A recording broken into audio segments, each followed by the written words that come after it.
They win the day. Okay, so we got a 65-game suspension. Big deal. So anyway, that's the background on this story. Okay. The reason we told you that is to ask Steve this. Steve, okay, why has this not happened in the NHL yet? Because there's got to be, and I'm sorry, you can hate me for this. Tweet it at me. I don't care. At Adam Wilde, WYLDE. Yep. There are guys in the NHL using steroids. There has to be. There has to, or something. Human growth hormone. I almost said HGH. That's which is the same thing. Maybe testosterone, doping, ABCD. Yeah, not hard to do, right? Hard to find. Or other banned substances that don't necessarily give you an edge, but that you're not supposed to do them. Absolutely. I'm sure we can think of. We all know what I'm talking about. Absolutely, and that's the thing. Is We're that all adults here? So I mean, Dick Pound came out a few. Dick Pound came out a few years ago and said, "Hey, listen." Real name, by the way. That is his name, and he's actually a Canadian guy. And he headed up at the time the IOC, the Olympic Committee's drug program. Yes. And used to catch guys like Lance Armstrong and Ryan Braun and whatever. And he said the NHL's baseball for a while, I think. Did he? I'm not 100% sure. Now, I was too distracted by his name. What did he say? Oh, well, I believe a few years ago, and I certainly haven't looked up the article, but I remember him basically going, "Nah, the NHL is kind of sweeping this problem under the rug here." I find it. He found it hard to believe, and I kind of find it hard to believe that so few players have been caught. Yes. I can only think of... Who was caught? Because there was one person who was caught who got off on like cold meds or something, and I feel like he was a Montreal Canadian. Oh, well, that was Jose Theodore. Oh, okay. And I think he had heightened levels of something, and he was very awkward about it, and then finally went, "I'm losing my hair, okay?" Oh. So I'm using this, and he said what it was. Rogaine. Yeah. So, and like, why would a goalie do steroids? Like, if you look at the new era of goalies, they're all bone racks. Well. I saw Justin Pogge, Jonas Gustafsson, and James Reimer just in their undergear, whatever, when I was interviewing them. I weigh more than all of these guys. Yeah. I'm not fat, but I'm also not a pro athlete. They're strong, but they're lean. They're extremely lean. Like, and these they have guys to be. are not... I don't know what Reimer's weight says on like his hockey card, but there's no way he's 200 pounds. No. And Pogge was ridiculous. He's got to be like $160. Gustafson's got to be like $160, $170. So a goalie doing steroids, that seemed kind of weird. Right. Brian Berard, I know, was caught, and this was long after he took the stick to the eye from Hossa, so he was no longer like the all-star Brian Berard. Did he get a suspension for that? I believe he did. Okay. Oh, this is killing me, man. Like, that's the point. This is proven, it's so hard. I want to say Brett Hedican or something like that. I should probably look that up. I don't want to be throwing names out there and being like, this guy did steroids. I guess point being, we can't name very many. Right. So, yeah, you got to wonder. There's been rumors. Okay. Here's something interesting that I would like people to tweet at us, or maybe leave a comment on stevedangle.com or theleafsnation.com. What are legends or rumors or things that are never talked about in the mainstream that everyone just knows? What do you mean? Quantify that a little bit. Okay, for example, we've discussed this on the show once, I think, but there was a urban legend going around Toronto about I think it was like the 2002, 2003 era Leafs and wives. Oh, I actually know what happened there. When Shane Corson was kicked off the team. That's why I brought it up. Yeah. Okay. Do you want to know the story? Absolutely. Go ahead. Okay, so Shane, I don't know if you remember this, but if you're a Leafs fan, you probably do, because Leafs fans do not forget anything. Nope. So Shane Corson, randomly before the playoffs, and you have to remember that Shane Corson at the time was a bit of a hero. Well, the year before, he shut down Alexei Yashin. Exactly. He was awesome. When Yashin was still good and still playing for the Islanders, he's still getting paid by the Islanders, by the way. Just throwing that out there. Yeah. Over $2 million. Yeah, so I mean, that was the big thing in that series. How are the Leafs going to stop Yashin? And they put Corson on him, and I actually had I went to the same guy who, Corson got his hair cut by the same guy as I did. And he said the bruises that Corson had from taking slashes and pucks and everything were unbelievable throughout those playoffs. So he's a hero. He comes into the next season a hero for getting them past that second round. And then all of a sudden, or was it the first round? Might have been the first. Isles was first round. Isles was first round because they didn't make it past the second round that year, did they? No, they beat the Sens the next round. That was the year they went to the conference final and lost to Carolina. That's right. Yep. Okay. Jeff O'Neill. So I mean, that was and they were a fantastic hockey team. And so the next season, all of a sudden, right before the playoffs, it just kind of comes out in the Toronto Star that, wait a second, Shane Corson's not on the team anymore. He's not practicing with the team. And he was being a healthy scratch. Yes, yeah. And then he was not on the team any longer. He was not on the team. Which was very odd. Now, I actually have a source on this, and I will not give up that source. Okay. But I will tell you that the source was directly being paid by MLS&E and was in the dressing room. Whoa, okay. In the dressing room every single day. I was not expecting this when I brought up this topic. At every single practice. Well, it's because I play shinny with people. Okay. So so I asked him about it, and so basically what he told me was this. It was an innocent thing. Shane just was not happy with the way Pat Quinn was playing him. He basically wanted off the team. The rumor, first of all... Oh, sorry, I should say that. Go ahead. Corson and McGillney's wife were doing some things. Which it wouldn't be... That was the rumor. Would not have been the first time. For the love of God, don't quote me. That was the rumor, and everyone listening to this podcast, I'm sure, has heard it. And that's what I'm talking about. Right. This is one of those things everyone just knows. Anyway. So, McGillney... Now, this, again, is from the source. Okay. So if you are Alexander McGillney, do not sue me for this. For the love of God. But essentially what happened was they were on a road trip, and the reason these two events happened at the same time, McGillney went out drinking with the boys. Okay. And his wife was somebody that really liked to keep tabs on him. So apparently he didn't call her or something along those lines when he got back. Well, he got drunk and forgot or something. Exactly. The cell phones weren't so good back then. She flipped out, threatened to leave him, assumed he was cheating. So he had to fly back home to see her, which is why he took leave from the team to smooth over. Oh, I forgot about that. Yeah, he took leave from the team, and this is at the same time that Corson quit. He took leave from the team to go and see his wife. The team is falling apart right before the playoffs. And Shane Corson, Shane Corson obviously was not happy with the way he was being played, and I guess they had a meeting, and I'm not sure how the meeting went. Obviously not well. Poorly, I guess. Yeah, it ended with Shane Corson basically being dropped from the team. And and I think he kind of it was his suggestion. I believe it was at Shane Corson's behest. Yeah, maybe I just shouldn't be here. Well, and at the end of the day, I mean, he's Shane Corson, and at that point in his career, what the hell? What does he need it for? Well, exactly. Yeah, he's already Shane Corson. Does Shane Corson have cups? I think he does. But yes, he does. He does. Like back in the day, cups though. Yeah, it was not. We were kids. Exactly. And anyway. Long story short, if you ever hear the rumor about Shane Corson fooling around with Alexander McGillney's wife, the story is not true, and I have it on good authority. And I'm not going to tell you who the source is. Of course. But I have it on really good authority. Hashtag confirmed. What now? How do we get into that? Because I'm completely now you've thrown me. Oh, it was the steroid thing. Right. So there are. I'm just going to say it so people can tweet it at me. I don't want to throw out any names because I hockey lore. I was recently semi-laid off, so I can't really afford the lawsuit. We'll talk about that after. But there are players where people just go, "Oh yeah, he's juicing," or has juiced. Most of them retired, I think. You mean in baseball? No, hockey players. Oh, okay. I won't say who they are, but I want people to tweet it at us. Okay. And I want to see how many of the same name we get. Do you think based on the same names, if we get a lot of one name, that will probably be truth? That doesn't necessarily mean truth, because there was a girl in our high school, the rumor, like everyone just believed she had a kid. That's right. Yeah. What was her name? By the way, Steve and I went to high school together. We'll just say the first name, Amy.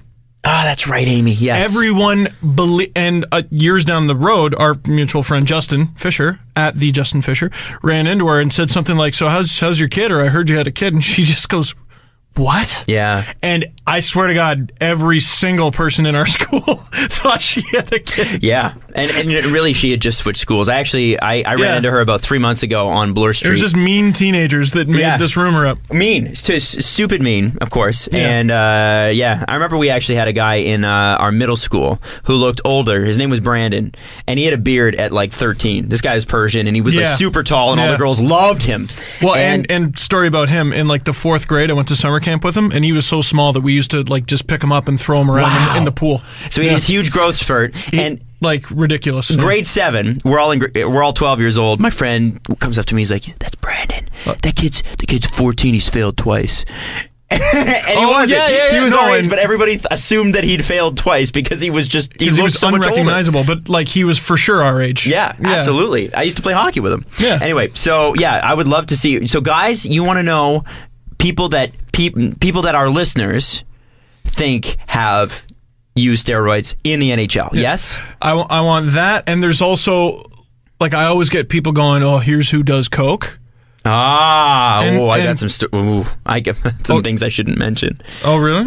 Yeah. Well, I'll just put it this way. I have it on source. I know that you're going to be responsible about this. I will be responsible. On a source, and I'm not going to name the players. Oilers, 1980s. Just throwing it out there. Oh, well, everybody in the 1980s. People were going to tweet that at us, for sure. Yeah, okay. Sorry, did I just wreck it? No. Not at all. And that's completely irresponsible. There was a team recently. Pretty much an entire team. Caught? Not necessarily caught, but I'm sure everyone is going to tweet the correct team. Yes. Everyone's just going to tweet the correct team. I know exactly who you're talking about. Of course you do. Yeah. And... Anyway. So, tweet us. How do we get on this? Well, it's fun. You know, the thing is that we were talking about drugs. We were talking about, we were talking about rumors and that sort of thing. And going back to, sorry, go ahead.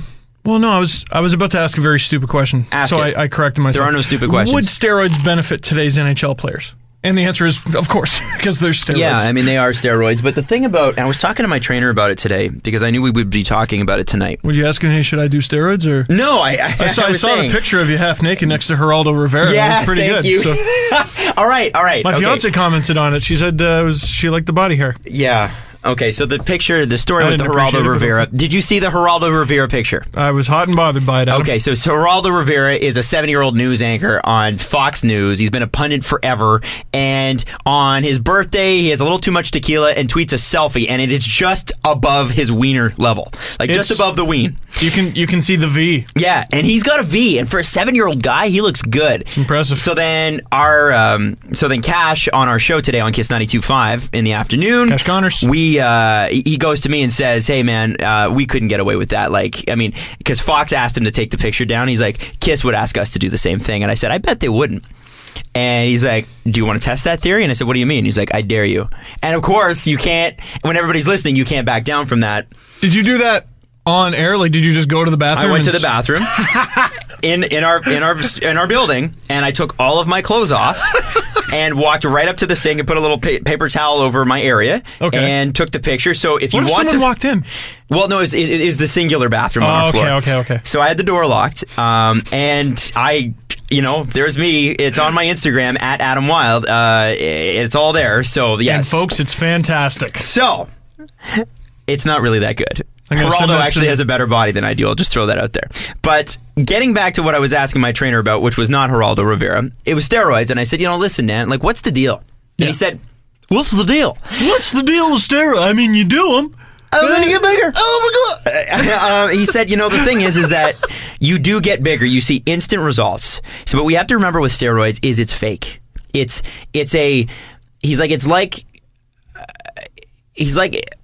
How did he put it? It's fake. It's fake. It's not unsustainable. It's not even that. It's not even real strength, right? It's kind of it's a facade. It's special effects. It's not something that truly exists. Because yes, you can push more weight, and yes, your muscles get bigger, but you cannot, as you said, Steve, cannot sustain, and in fact, as soon as you go off them, come right back down. So you essentially have to stay on steroids for steroids to be a positive effect in your life for a sustained amount of time. And it's not even just steroid, like, what's his name? Gerard Butler. When he was King Leonidas for 300, they're like, "Hey, can you take off your shirt and show us your abs and stuff?" While he was out promoting the movie, he goes, "Absolutely not, because I don't have it anymore." Yeah. Like, we just trained like maniacs every day, and the second I stopped, it was gone. Absolutely. Yeah. Well, and that's why you see like guys like Russell Crowe, who looks ripped in some movies. He gets fat in between movies because he trains like a maniac, like you said, and can't keep it up. Do you follow The Rock on Instagram? No. It's great, but he's training. He's already jacked. He's a wrestler.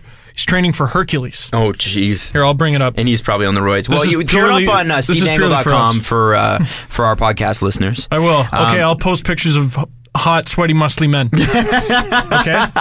So go to stevedangle.com. By the way, so I get to see who goes to my site for what, because of all the back-end analytics.